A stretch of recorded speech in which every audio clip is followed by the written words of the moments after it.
for joining us this evening. Regular scheduled council meeting of the Park City City Council on November 12th, 2019 at 7 p.m. Marlo, would you call the roll? John Lanier. Here. George Glover. Here. Ben Salcetta. Here. Melvin Kerr. Here. Tom Jones. Here. George Capps. Here. Brandy Bailey. Here. Jim Schrader. Here. Mr. Mayor, you have a quorum. Thank you.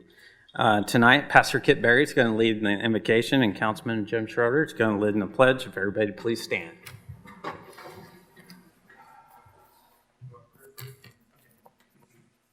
Let's all bow our heads, please. Father God, thank you so much for this time tonight to come and see these men and women who serve our community. We ask you, Lord, that you just give them the wisdom and the insight they need to make wise decisions to guide us in the way that you want us to go. Lord, we just ask that you just send the Holy Spirit down and touch every one of them, keep them all safe. And Lord, keep our first responders safe as they are out in the cold tonight and protecting our community. In the name of Jesus we pray, amen. Amen.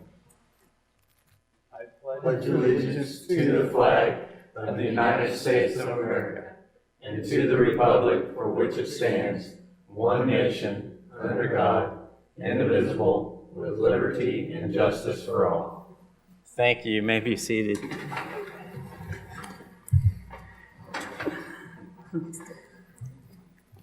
All right, the first item on the agenda this evening is approval of the agenda. George? I'll make a motion to approve the agenda as presented. And Jim? I second that. Okay, we have a motion and a second. Not seeing any discussion. All those in favor signify by saying aye. Aye. Opposed? And that motion passes 8-0. There's nothing for awards or presentations this evening, or anybody signed up that speak at public forum, and we have nothing for staff reports this evening, so we'll move on to the consent agenda. Is there a motion? Tom? I'll make a motion to approve the consent agenda as presented. George, you were there for a second? Second that. Okay. Okay, we've got a motion and a second. All those in favor signify by saying aye. Aye. Opposed? And that motion passes 8-0. That brings us to item 10 under new business, which is discuss and consider an appointment to the Park and Recreation and Tree Advisory Board. You want to go ahead and come on up and introduce yourself, Jay?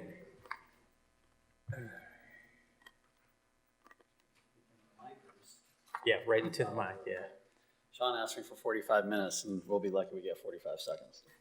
But I'm Jay Domenico. I've been a resident of Park City since 2013, and found out about some positions or openings available on the Park and Rec Board and a couple other boards here by Sean and Ben at the Fall Festival. So, father of 5 kiddos, and I feel like I do a pretty good job, but mom is a saint.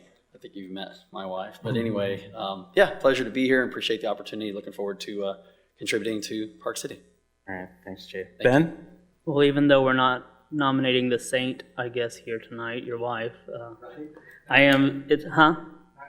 Not yet. Oh. Council meeting will be nominating her for something else. Oh, okay, so the saint's coming. But it's my privilege to be able to nominate Jay Domenico to serve on the Park and Recreation and Tree Advisory Board with term ending in 2022.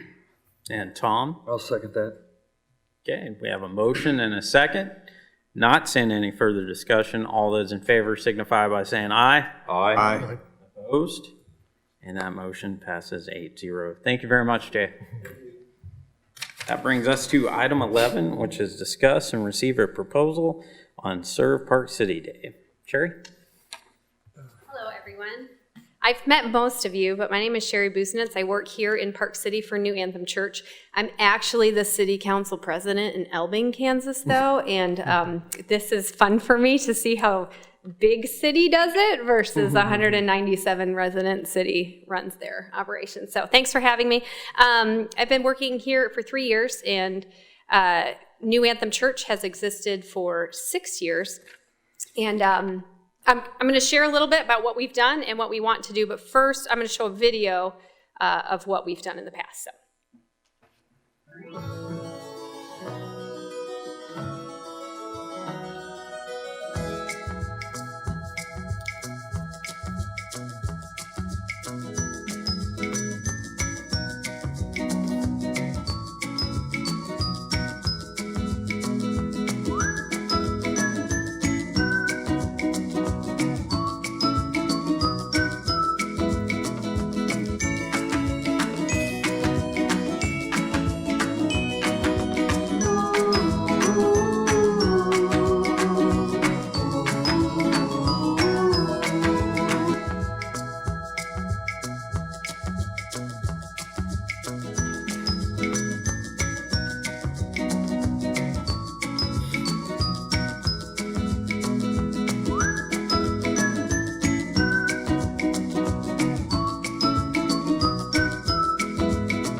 So first of all, I'd like to introduce New Anthem Church to you. So if you're not familiar with New Anthem, we've been here for 6 years, since 2014 in January.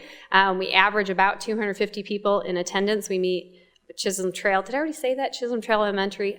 2 services, and 60% of our people are Park City residents. So our passion is people. We feel like God's passion is people, so our passion should be people. So we really have a desire to reach the people of Park City. So the next slide is what was Serve Day, what we've done the past 5 years. Every year we've done a Serve Day. So we've taken time as a church family to just go out and find service projects. In the past 3 years since I was hired, we've worked with Park City Pride to find members in need in the community and connected with them. Every year we've averaged about 10 locations at 7 to 10 homeowners, and then there's usually a few nonprofits in there that need help, but we go out for about 3 hours, and we've had 150 volunteers on average every year go out and serve the community.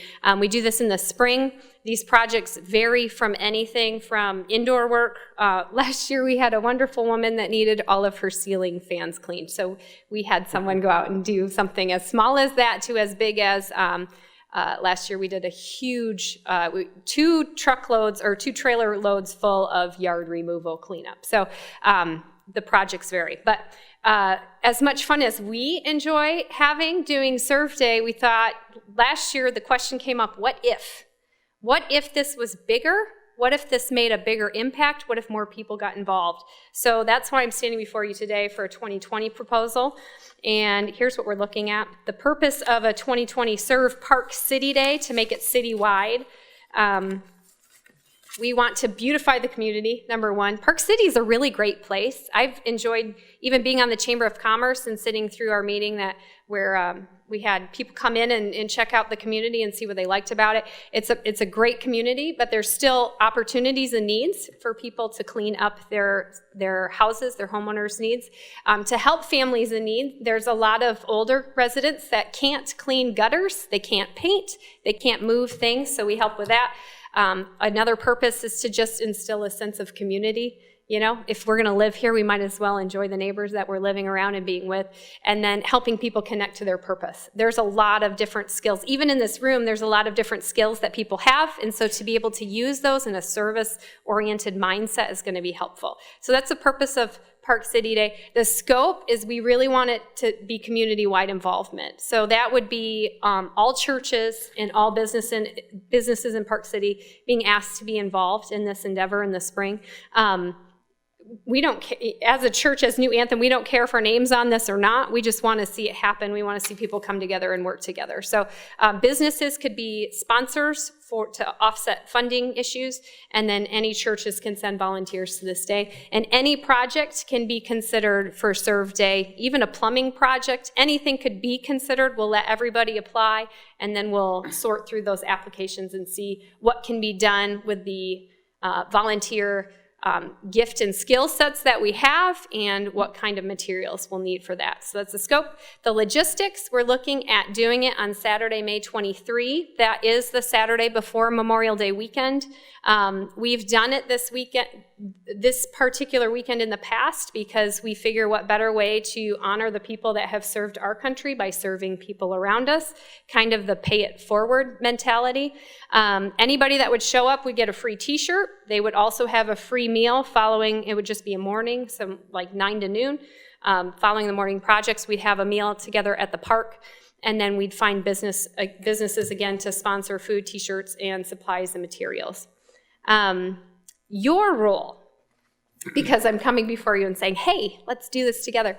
I'd really like to partner with the city. We are limited in what we can do as a church. And honestly, there's people out there that don't want a church's help, which is sad from my perspective, but from a city's perspective, if we're coming in and saying, this is something we want to do, we want to help you as a resident of our town, to come in with that mentality, that would be great. So the idea is to see if we could partner with the Community Relations Board, which I believe is going to be discussed later tonight.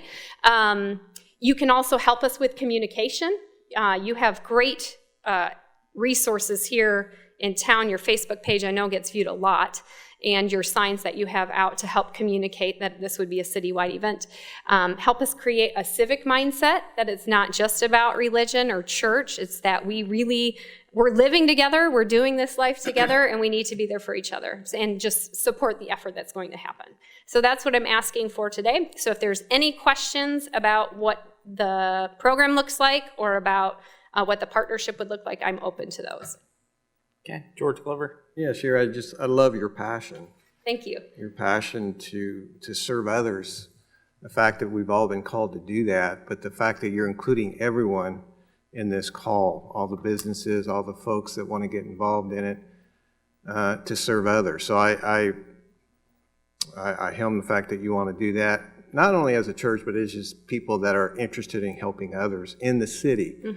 So I applaud that, and I'm all for it, and I will back that 100%. Thank you. Okay, George. Well, I think it's great. I do have a question. I don't know if I direct this to attorney, the mayor, or who, but you mentioned plumbing and helping people build stuff. What do you do about code? Plumbing requires permits and stuff. How do we handle that? I don't know yet. Yeah, so I don't know. I assume I would probably need to meet or talk with a city manager and attorney to figure that out. If I could, one of the ways, if there was a project that required something, first of all, you'd look at your skill set of the volunteers that you have. So you'd probably only choose somebody that is certified and licensed to do that type business. I don't see this would be plumbing to where you're like replacing a hot water heater or something along that line, but something more than likely that would not require a permit. But that's, again, great questions, and that's why tonight we wanted to bring this to you, just to kind of figure out what would be some of the finer details that we need to work out.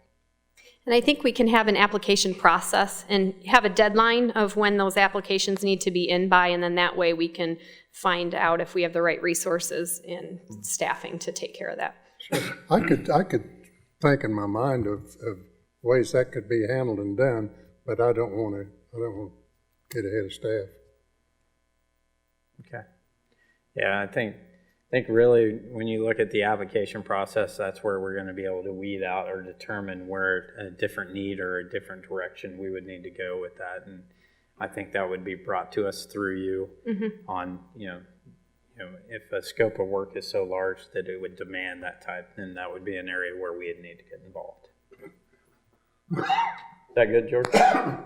Yes, thank you. Yeah. Tom? Well, I've just got one comment, and they, probably half the people volunteered at 4th of July this year was from this organization. They ran the games and everything up there. And I have one thing on our discussion and receive a proposal. Tonight, all we have to do is make a motion to receive it, and we'll do something with it in the future. We're not making any decisions tonight or anything else. No decision made tonight at all. You don't even need to make a motion to receive the brief. It's just wanted to bring this concept to you so that way we could kind of hear council's thoughts and see if there were any concerns or something that we needed to provide a little bit further detail in the future on. Okay. I would make that motion. Okay, Ben, do you want a second? Yes, second. Okay. The only thing I would just want to add is really this entire concept is just fantastic. And I think really where the city comes involved is one, the civic-minded attitude behind it, and then also help with communication and stuff like that. I don't really see us being involved as the application process or sorting through any of that, but really just promoting this as a single day that's a city event that's kind of driven or housed by your volunteers that seem to be able to pull it off in a pretty strong way. Great. Thank you. We have a motion and a second. Not seeing any further discussion. All those in favor signify by saying aye. Aye. Opposed? And that passes 8-0. Thank you very much for your time. That brings us to item 12, which is discuss and consider an ordinance adopting from the Sedgwick County Fire Code 2018 edition and accepting that code from all Park City Municipal Code regulations related to the sale and use of fireworks. Doug? Mayor and Council, the next item on your agenda is an agreement between the City of Park City and Sedgwick County for the provision of fire protection services by Sedgwick County. And part of that also is their enforcement of fire code regulations in our city. This is an update, and one of the conditions of this agreement is that the city of Park City adopt the Sedgwick County Fire Code, the 2018 edition, and that's what this ordinance does. And then the language there at the end, the tagline, we have had different regulations, and we discussed that a couple of meetings ago when talking about some fireworks issues.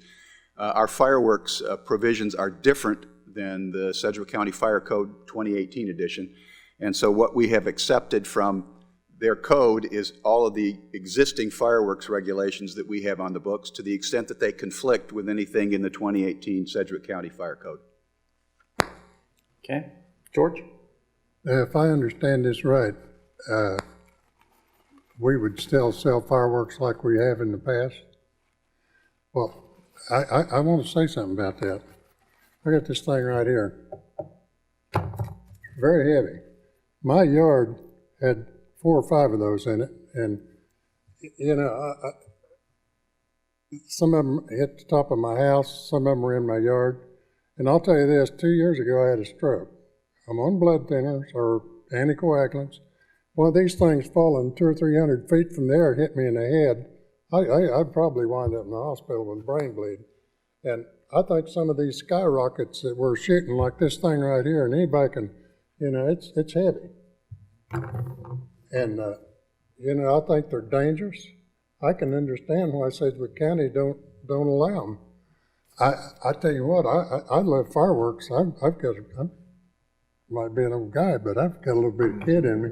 I love fireworks, but not to the point that they're dangerous to public health or public safety.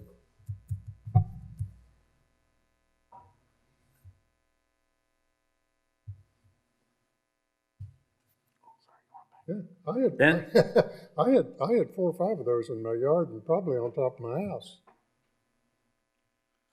This is just more, just a question.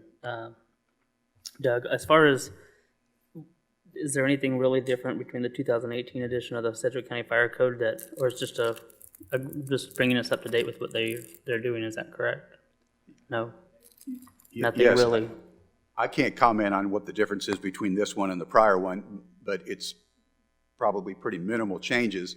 But if they are to provide these services to us, this is a condition that they require for any community within the fire district that they provide service to. Sure, and I know we're not at the point where we're ready to start our own fire department here in Park City, so I would make a motion to approve this ordinance adopting the Sedgwick County Fire Code 2018 edition and accepting from that code all Park City Municipal Code regulations related to the sale and use of fireworks. Tom? I'll second that. I think this is consistent reading what we had in our packet, is taking exception to the fireworks sale. So everything else would be in concurrence with what Sedgwick County is enforcing. Okay. Got a motion and a second. Not seeing any further discussion. Marlo, would you call the roll? John Lanhare, Aye. George Glover, Aye. Ben Salcetta, Aye. Melvin Kerr, Aye. Tom Jones, Aye. George Capps, Nay. Jim Schrader, Aye. Randy Bailey. Aye. And that ordinance passes 7-0.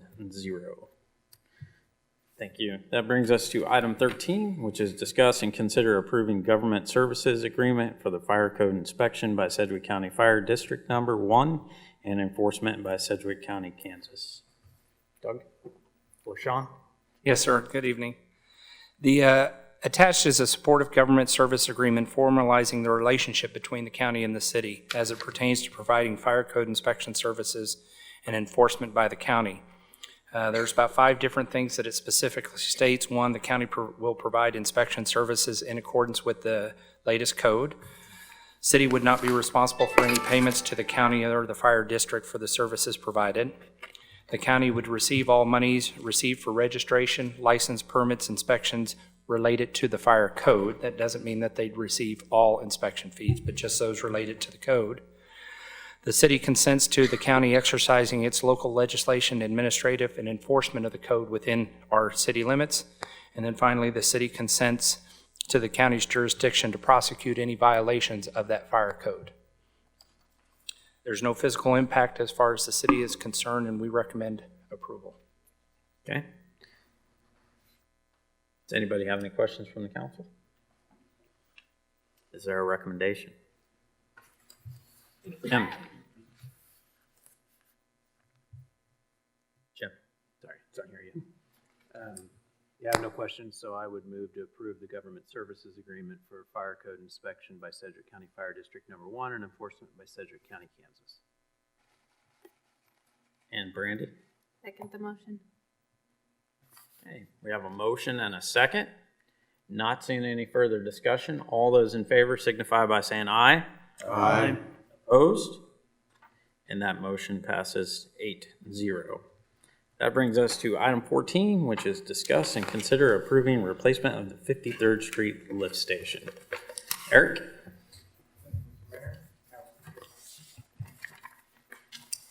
Before I get started, I'd like to say that you received a copy of the quote, one quote. I do have an extra copy of another quote that I just received, so you can pass it out right now.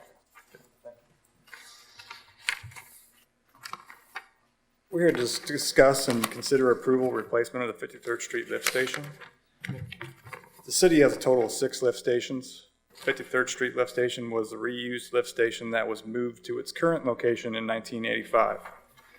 For several years, the lift station was reliable and performed as intended, yet over the past 2 years, its mechanical condition has degraded to the point where it requires near constant monitoring and/or resetting fault alarms, as well as necessary maintenance and repairs. In 2018, the 53rd Street lift station accounted for 38% of all lift station callouts. In 2019, that percentage has risen to 45%. In addition, over the past 3 years, there had been a total of 11 contracted repairs and/or necessary maintenance evolutions, for example, pump seals, rewiring, replacing numerous solenoids, vacuum prime components, air compressor, blower motors, and a heater totaling nearly $6,500. The main control panel is obsolete, as are many of its replacement components, and a new panel would have to be retrofitted. Finally, even in its best state, due to its age and condition of the pump itself, the pump is inefficient and resulting in longer run times and increased operational expenses. For these reasons, staff recommends the 53rd Street lift station be replaced with a new, more efficient system. Staff proposes systems capable of not only meeting the flow demands of today, but systems that either are large enough or can be adjusted upward to meet flow demands as new growth develops in the area. Official quotes were not available at the time publishing the staff memo, but the anticipated expected range between $55,000 and $70,000. Fiscal impact, it's unbudgeted, but staff recommends delaying the purchase of the new directional boring machine outlined in FY 2020 budget and transferring funds from water capital outlay to the sewer capital outlay to pay for the new system. How you doing, Eric? Thank you. Does anybody have any questions so far? What's the capacity on that lift station? Like, how much of the city is it serving? It's pretty significant. All of Echo Hills. Right. It's a pretty significant amount. And Yes. when we look at growth, we definitely want to consider what we're doing, because that's our area that has the biggest potential for growth or impact, especially on that lift station. So it's pretty important. Pretty piece. significant. Yes. Ben? So as far as the directional boring machine that was outlined for 2020, Yes. there, is that something that we're looking to delay a year or two? How important is that as well in servicing? That's important, but it definitely is not as important as this lift station. I mean, we can get by for the next year and a half without one. So we're not in dire straits on that one. We're just going to put a Correct. pinch there, or shouldn't put a pinch there. I mean, anything can happen anytime, so, Correct. okay. I think the great thing here is what you've done, and we probably not used to in the past, is when we have a catastrophic piece of equipment that needs a repair at this cost, usually we go straight to the MTB fund. And I'm excited that staff is making a recommendation to divert funds from a future purchase that we planned for, so that we're not going into that savings account doing something. We're being proactive within our budget to try to make this repair happen without having to go into savings. And I appreciate that. So thank you very much. Tom? I'm sitting here looking at two proposals, and if I'm not jumping the gun, I'd like to Absolutely. ask the question. One of them is 64,000, the other one's 54,000. Is this 64,000 all encompassing labor and everything? Yes, sir. Because I tried to skim it, couldn't find it. Yes, sir. For sure. And then the other one's $925 a day for labor. Right. Okay. And how long do they anticipate? Well, talking about the Smith and Lovelace one? Yeah. Smith and Lovelace, yes, what they're going to do is actually provide the equipment for the lift station, and we'll have to have an outside contractor come in and install it. Okay, so we're paying for a supervisor to sit there and watch the outside contractor install it that they already have the experience? Correct. Okay. And then the same way with the JCI, that we'll have. JCI is, that's it, that is the quote right there. Okay. I Install. just wanted to make sure I was understanding it right. I am. Yes, sir, if I may, the JCI one, like Eric says, that's turnkey, Right. 100%. As far as the Smith and Lovelace, we do not have that independent third contractor to actually install, but the estimate has been somewhere in the range between $10,000 and $15,000 for installation on top of the $54,000 for the pump itself. Plus the supervisor. Yes, sir. Okay. Was there a difference in the pumps too between the two quotes? Yes, sir. The Smith and Lovelace pumps that's the vacuum prime components that we're really trying to get away from. The reason we have that quote is because that's what's in there right now. So that would be a like item replacement. And the other one is submersible, two submersible pumps, which is like the 85th Street lift station, stuff like that. We're just trying to get back into the submersible. So there's a little older technology. It's older technology. This is the one from JCI is the smart technology, which we can have the iCloud. You can control it from your phone, your tablet, and stuff like that. So. And we already have a little experience with that at 85th, and you're happy with that? Yes. Okay. All right. Any stories you want to share about 85th or the conveniences of that you want to fight for? It doesn't call us out very often. And with the one from JCI, we get rid of the remote dialer. It doesn't call you anymore. It just texts you on the cell phone. Hey, I've got a problem, stuff like that.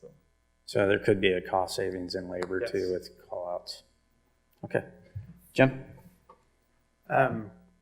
Well, thank you for warning us 6 to 8 months ago, because I remember that conversation. I think this one was high on your list of pumps that had issues, and B, you all just answered my questions about the difference in the quotes. So the last thing on my only question I have is there any other quotes out there that we're waiting to hear back from? Not at this time. I mean, it's such a specific type of install. It's hard to find companies out there that actually specialize in this type of repair. But we can definitely look into some more. I mean, we're not set with these two right now. One thing just to kind of throw in here real quick, and those that have served on the CCUA kind of know when we were looking at water treatment parts and sewer items, we're very limited to suppliers and what's available. So usually there's not many options out there because there's, you have one sewer plant, so you don't have like 15 companies that are building parts and different things for this. So usually it's a challenge to try to find like 5 companies to bid for this because you're not going to find something local like that you can do in that field. Does that make sense? Mm-hmm. Yeah, it does. That's where I was headed with my questioning. Thank you for the answers. I would go ahead and move that we approve the quote from JCI in the amount of $64,546 to replace the 53rd Street sewer lift station to be paid out of the utility fund sewer department. Okay, Brandy? A second for discussion. Go ahead. What's the expected useful life of one of these? I see it was 1985 is when it was moved, but Right. how long do these typically last? Right now, that lift station is lasted longer than it probably should have, to be honest. I would say 20, 25 tops on that specific style of lift station. Submersibles, longer than that. Okay, thank you. Okay, Ben? Just a quick question on this. On here, are we looking at doing this in 2020, or are we looking at doing it now, just transferring? now? Okay. Yeah, it's an immediate fix, because we will have problems. Sounds good. Currently, we're actually pumping this thing by hand. It will not pump on its own right now. So we've got personnel going out all hours of the night, pumping it down, going back to bed, letting it pump, go back out, shutting it off. That's a good lead for the request. Yes, sir. The one for the Smith & Loveless pump, there's a 14-week lead time on that. And with the JCI, I can have them out here installing it December 2nd. Okay. All right, Tom? I was going to second it or make a motion. Okay. All right, we have a motion and a second. Not seeing any further discussion. All those in favor signify by saying aye. Aye. Opposed? And that motion passes 8-0. Thank you very much, Eric. Appreciate it. That brings us to item 15, which is discuss and consider approving the telecommunications audit agreement with Spyglass Group LLC. Sean?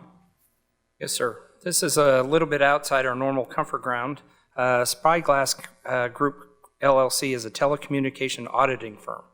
It usually engages with local municipalities to now analyze our telecommunication services as far as voice, data, internet, cloud service, mobile, secure, cellular, to seek cost recovery, service elimination, and cost reduction recommendations.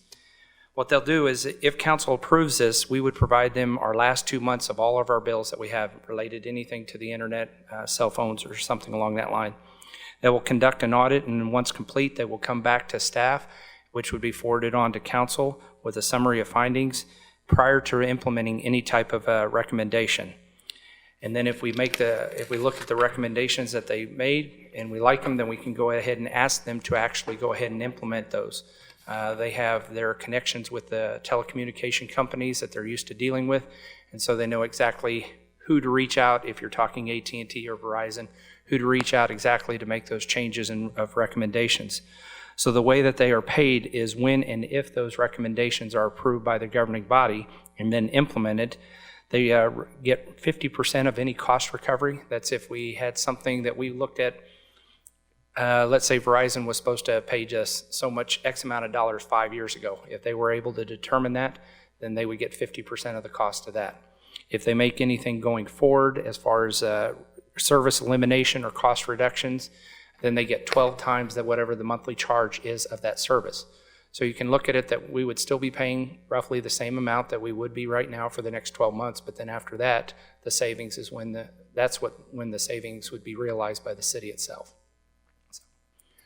These are really great ideas. I know I've used them with businesses before conducting power audits within, and then usually they go back to your power company after completing an audit and determine maybe your cost savings of where you overpaid, and then they take half of that, and then you get a reduction in your bill going forward. And it's always something good to do every 5 to 6 years, kind of come back and reevaluate and see if there's some savings available. Does anybody have any questions? Is there a recommendation? George? Yeah, I'll make a motion to approve the snapshot audit agreement with Spyglass Group LLC. And John? I'll second. Okay, we have a motion and a second. Not seeing any further discussion. All those in favor signify by saying aye. Aye. Opposed? And that motion passes 8-0. That brings us to item 16, which is discuss and consider approval of an ordinance creating a community relations board associated bylaws. Sean? Yes, sir. In the 7 months that I've been here, there's been a lot of conversation and talk about the various different events that are hosted here in the city. What I've ascertained over the last 7 months is we've got a lot of great civic organizations in this community that have, over the years, put on wonderful events. And the city, at some point in time, has been responsible for some events, and then it's kind of gone out of vogue, and one of the civic organizations have picked up the slack and done that. What we're proposing tonight is, over the last couple months, we've met with the Parks and Recreation Board, and they've indicated that even though some of those events have picked up residents in their basket so far, that they are not interested in that they would rather focus on park, making improvements to the actual park and get out of the events. So they're looking for another organization to step up. We've communicated with Pride, and Pride has sat there and said that they're very healthy, they're willing to contribute and help out, but just because of the age of their membership, that they have some limitations as well. So staff is proposing the creation of Community Relations Board. This board would be something that would coordinate, plan, and develop local activity events. They would also coordinate with other civic organizations, nonprofit organizations that have an effort in promoting some of these events throughout the community. What you have before you is an ordinance creating the Community Relations Board. There's also a set of bylaws. Staff has been out over the last couple months talking to various different groups about the initial concept itself and indicating that if council was supportive and to approve this type board, would they be willing to serve? And I think we already have enough volunteers to fully staff this board as we sit here tonight. So recommendation is to adopt an ordinance to create a Community Relations Board. I'm very excited about this, and this is something that we need where it really aligns clear vision on a group and what they're doing.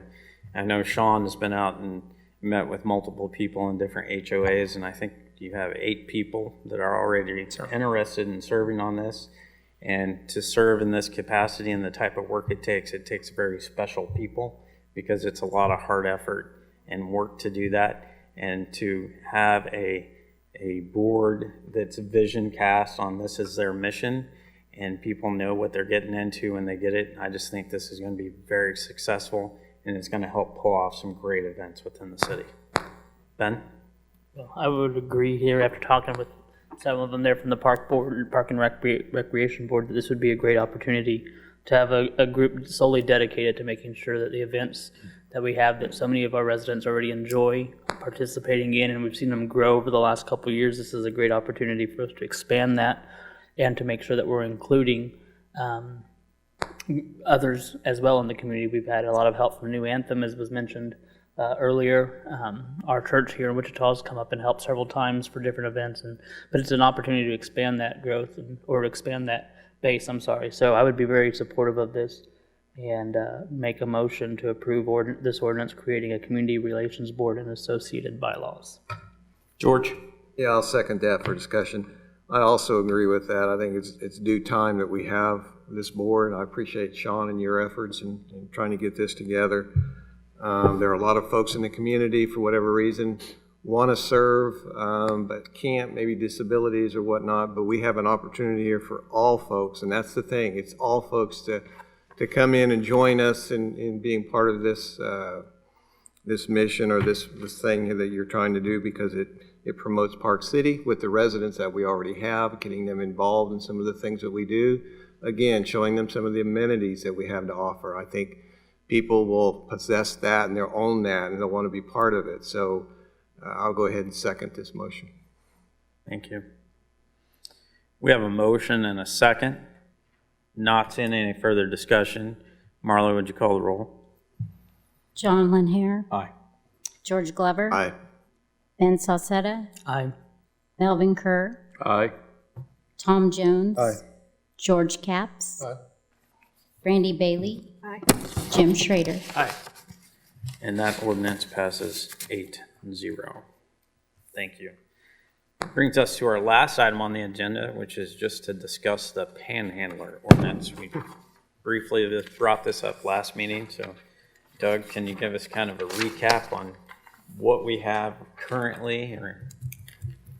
In 2011, the council made a change to the provisions in the standard traffic ordinance that regulate pedestrians soliciting rides or business.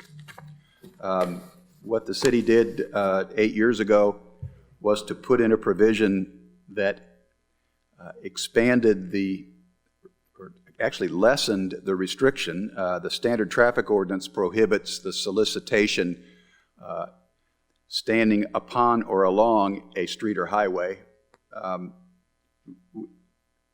We expanded that to you couldn't stand within 10 feet of the curb, and then said if there was no curb, the 10-foot distance limitation would be measured from the edge of the paved roadway.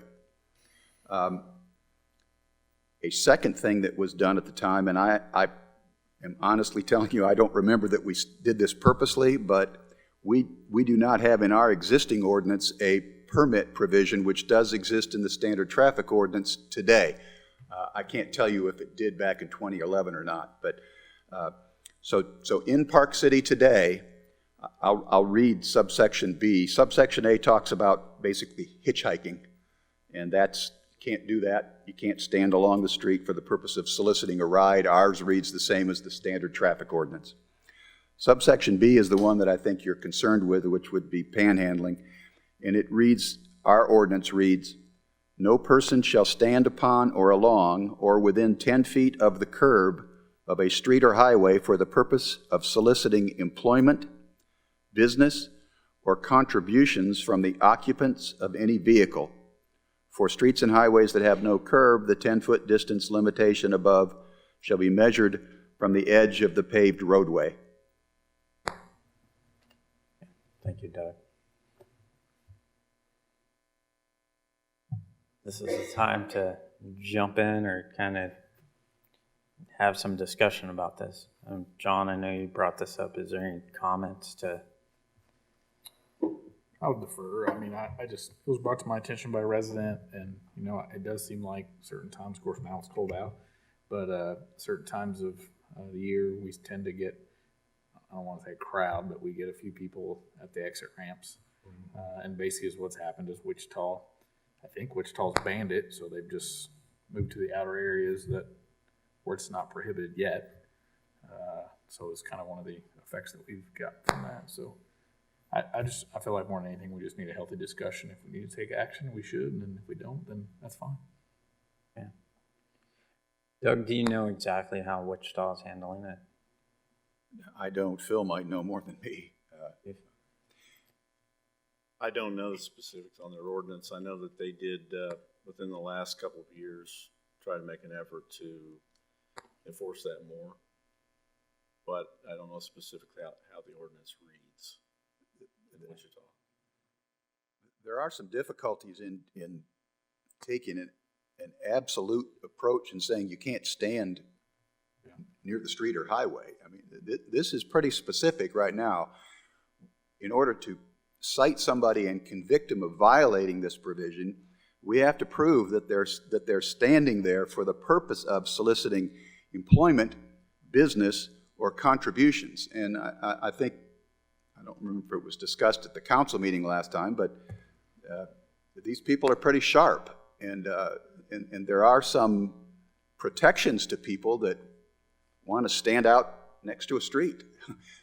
They can stand out there and hold up signs. They can stand out there and without disturbing the peace, talk to people that drive by. They have a First Amendment right to be there, and they have a First Amendment right to express themselves in ways that don't otherwise interfere under regulations that we've adopted. Oftentimes, these signs that they have out are pretty ambiguous. They don't really, years past it was always that they were a veteran or they were down on their luck and anything would help. Well, maybe that reaches a level of soliciting contributions. But when they have a sign that says God bless and they look pitiful and people that drive by decide that maybe they really do want something, kind of a question there whether they're soliciting or just taking advantage of the goodness of the people that drive along our streets and down our interstate ramps.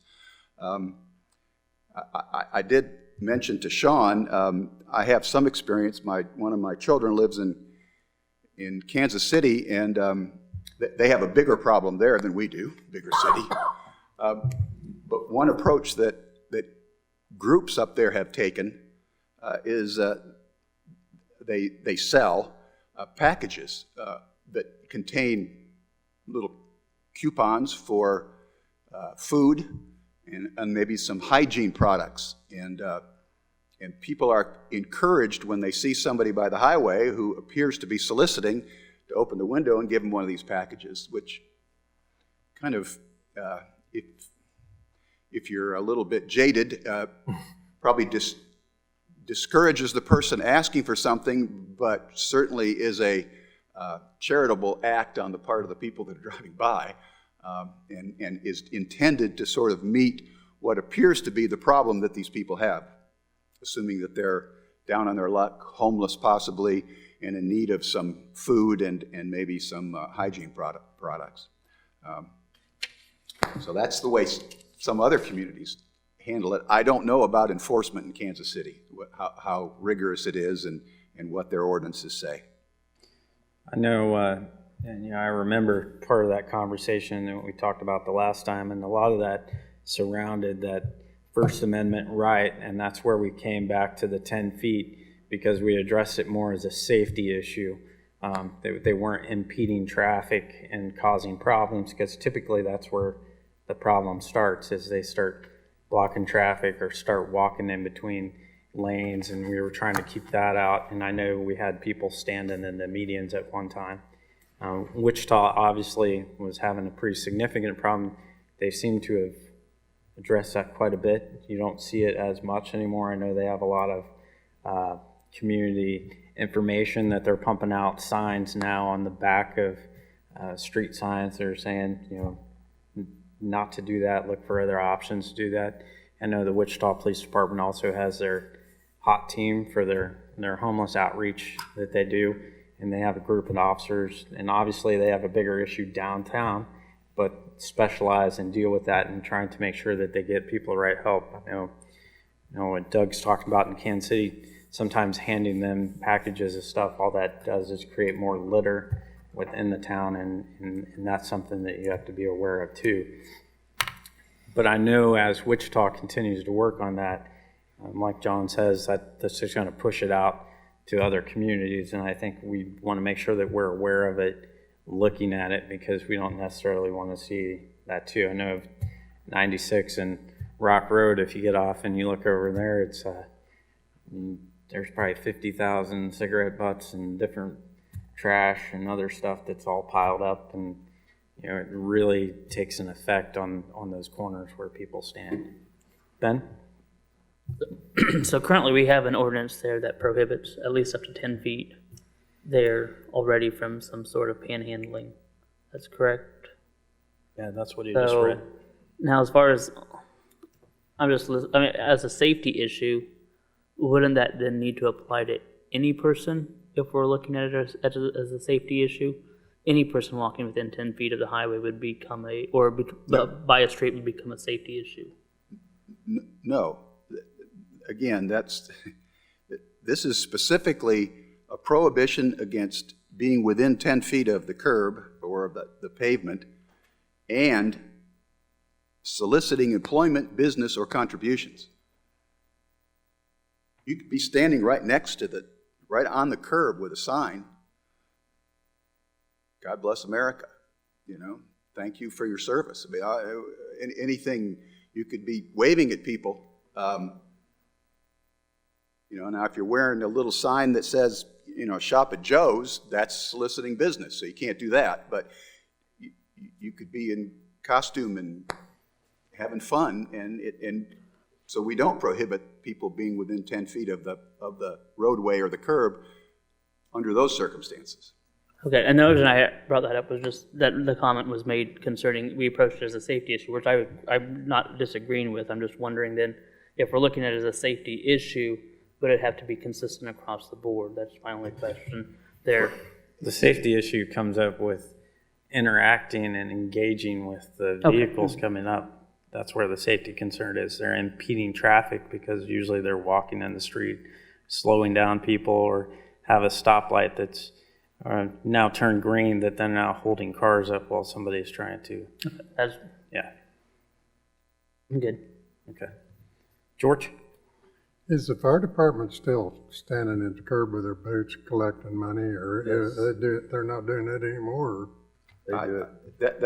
That's a real good question, and They really haven't. They've stepped away from that. I haven't seen that in years. Typically now they're in Walmart parking lots, but they're not sitting on intersections anymore. Because we'd have it there. Now, usually during that time frame, you see them in front of a Walmart parking lot with their trucks out, and that's where they're doing those types of activities. I haven't seen them on the street. They haven't been down to Jacksonville and 61st lately. No. I don't get out as much as they used to do, but I know they used to get right out in the middle of the street there with their boots.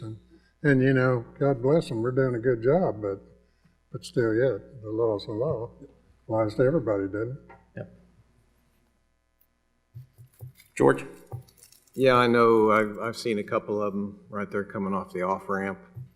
And I think it's a concern that 10 feet, depending on, you know, you really don't know these people, where they're coming from, who they are, and those are some of my concerns with some of the police officers. We just had a SAC training on that here, and I think we need to know a little bit more about that person. But in the years past, we've had some of the folks come up to some of our churches and ask for help, you know, the ones that were coming off the off-ramp. I think that's good, but it's not always something, you know, during the times that they come, whether somebody's at that actual church. I think it would behoove us to see if there's any way we can get a small package made. I would also provide a resource list to that person saying, this is, you know, you can't do this here. We can give you resources to try to get some help, either in Wichita, just somewhere where they can get help, whether it's food, because you'll say money or food on that little cardboard sign, or it could say something else. But I think it would help us to understand these folks, where they're coming from, but also to help them, because they are in our city, just to kind of, like the mayor said, to talk to them and find out what's going on with them, assess the situation, and then determine from there what we need to do. Thank you. John? So, I think, many people are good people that are wanting to help people out. It's kind of human nature to want to help them, but as you hear from advocates of homeless, they say, as you mentioned earlier, Mayor, that it's actually bad to give them food and give them things like that, because it kind of supports homelessness to have them continue doing this.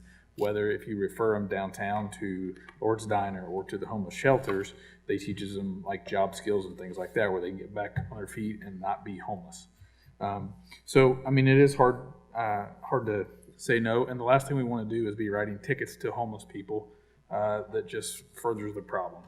But I feel like we should do our due diligence too to prevent having them up here. If Wichita's had one, maybe we need to take a look, take another council meeting and take a look at Wichita's ordinance and maybe mirror it after what they have.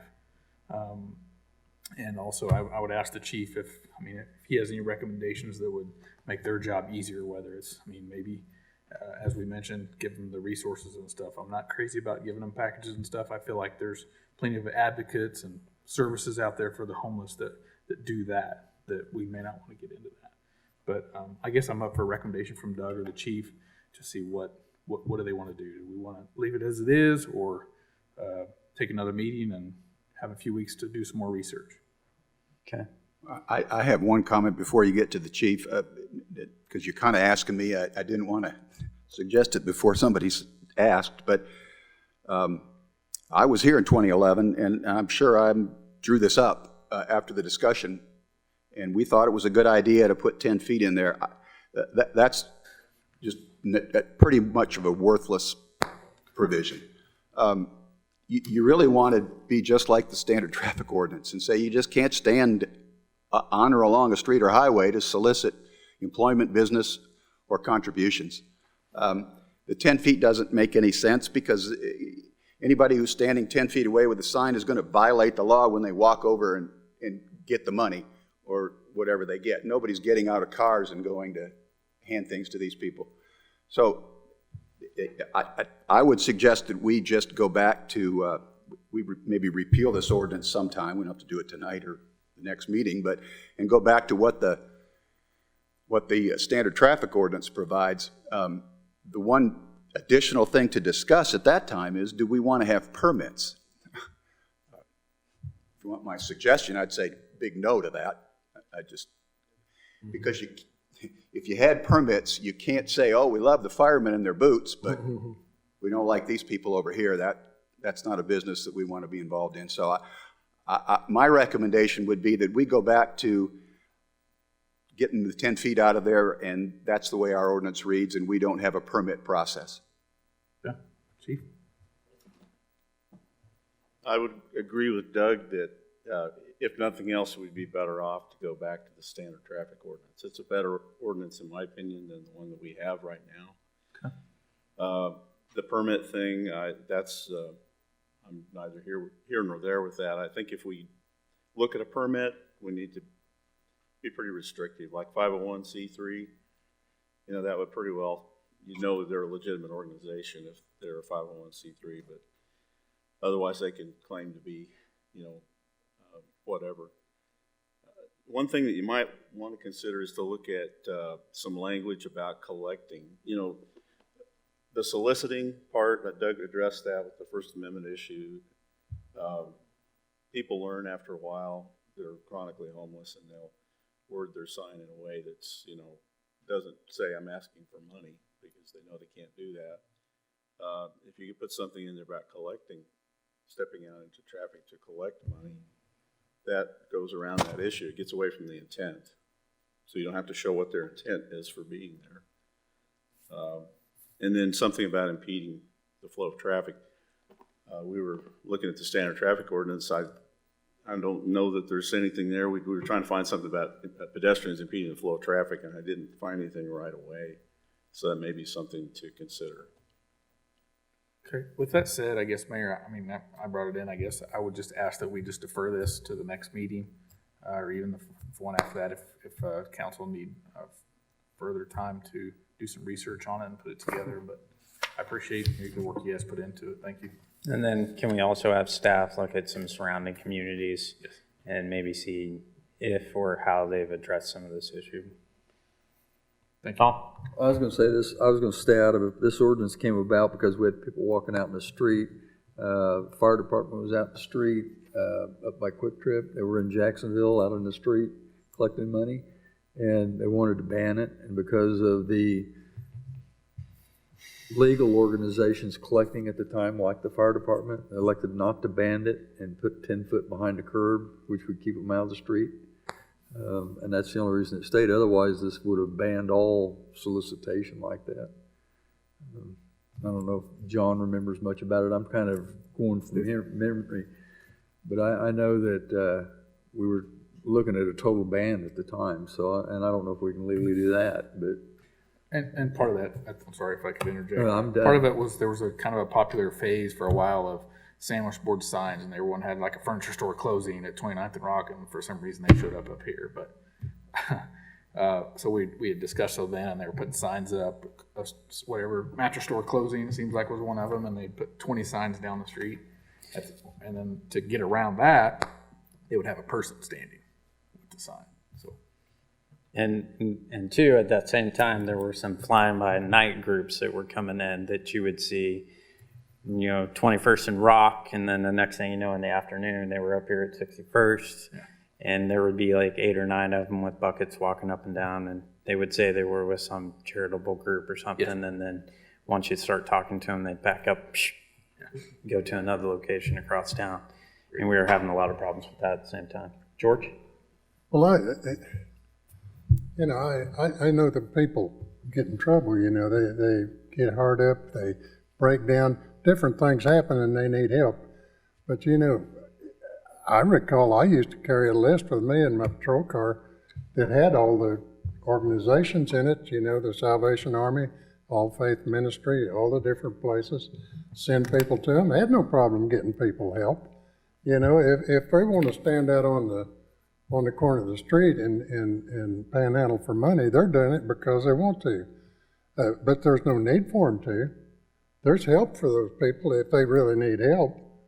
But I can tell you from experience, I've dealt with a couple of them that had a lot more money in their wallet than I had. And I remember standing talking to a guy one time, he was out there panhandling and talking to him, and a woman drove up and handed him $5 while I was talking to him. And he had money. Those guys, I don't have a problem with outlawing that because there's help for people that are in need.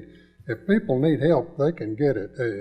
And I'm sure our officers have the numbers and stuff to give them. I know the Salvation Army was always very good to me. All they ever asked was, are they wanted and are they sober? That's all they wanted to know. If I should give them the okay, send them down. There's organizations there. Sometimes I think we're talking about stuff that we don't really need to get complicated about it. Yeah, especially on the help end. I mean, it's been several years ago, but I sat in on a little class that Officer Sweetall had done with the Wichita Police Department that was part of the HOT team. And it was a good 4-hour thing, and he really talked about how most people don't want help that's out there. And when people are trying to do stuff, they're just encouraging that type of behavior.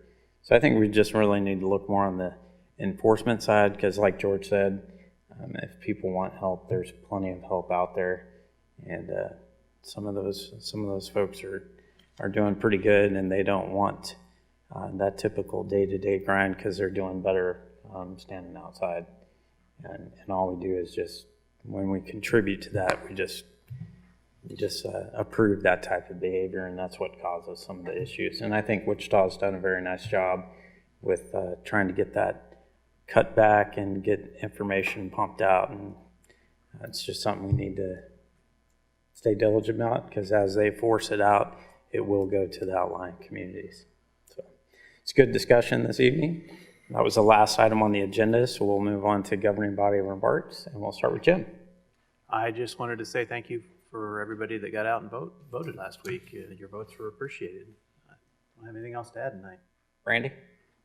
That's what I want to say too, is thank you to everyone who came out and voted. I'm humbled and honored to be able to serve for the next 4 years, the people in Ward 2. And also, the city has the new website up and going, and you guys have done a great job with it. It looks really good. I appreciate it. George? Well, I'd say the same thing to the people in Ward 3. Thank you very much. I appreciate it, and I've always been humbled by the support I've got over the years. And, I was just thinking, I've spent half of my adult life serving this city, and it's a long time, and I've always felt humbled. And another thing I'd like to say is, Sunday afternoon, this lady won't pat herself on the back, but I will. Sunday afternoon, I was out taking a late afternoon walk, and I ran into Councilwoman Brandy Bailey and her 2 daughters, and they had walked west on 61st Street, her and her 2 daughters, and they'd filled up this huge trash bag and deposited it down at, I believe, down at Subway, yeah, and requisitioned another sack, and they were working their way back east along 61st Street. And now that is community service. And, I think it's great, Brandy. That is community service. Thank you. Thanks. Tom? I don't have anything tonight. Melvin? I don't have anything. Ben? Just want to again thank all of our veterans that have served. Yesterday we celebrated our Veterans Day. To those here on staff in our city, thank you very much.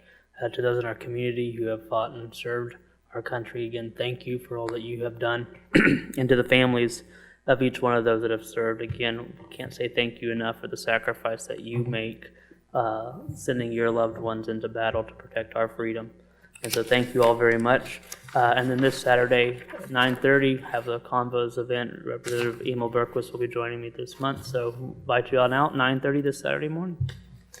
George? Yeah, I also like to thank all the veterans who sacrificed and their families as well. But yeah, there's the people that went out and voted. I appreciate that. We appreciate that for your just wanting to get out and vote. I think it's something that we all need to do. But I wanted to thank everybody for that. Thank you. John? So I just want to say I had a last-minute conflict, and I missed the Convention Tourism meeting this last week.